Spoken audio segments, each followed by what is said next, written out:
তারপর তো আমরা ওই তেলের ট্রেনের নিচ দিয়ে কোনো রকমভাবে বেরিয়ে আসি। আর এখানে দেখো পুরো গ্রাম সাইড, আর আমার তো এরকম গ্রাম খুবই ভালো লাগে। সকালবেলা কিছু খেয়ে আসিনি, দিদা রান্না করে রেখেছিল ডিমের তরকারি। আর এখানে কিন্তু ডিমটা খুবই বেশি পাওয়া যায়, কেন পাওয়া যায় সেটাও তোমাদের বলছি।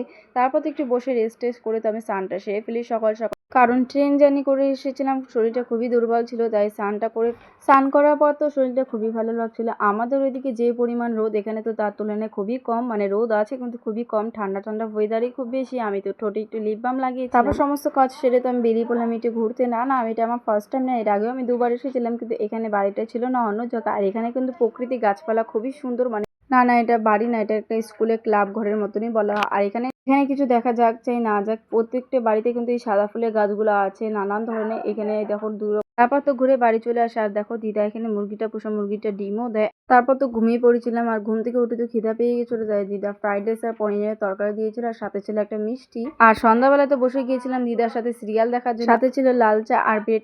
আমি তো সিরিয়াল দেখিনি, আমি একটা আমার ফোনে মুভি চালিয়েছিলাম, ওটা দেখতে দেখতে চা খাচ্ছিলাম। আর এই দেখো ফাইনালি আমার দিদার সাথে তোমাদের দেখা করিয়ে দিলাম। রাত্রে খেয়েছিলাম পনিরের তরকারি, আর দিদার হাতে টেস্টি পোলট্রির মাংস। আমাদের ওদিকে মুরগি মাংস পাওয়া যায়, পোলট্রিও পাওয়া যায়, কিন্তু এখানে পিওর পোলট্রির মাংস খেয়েছিলাম।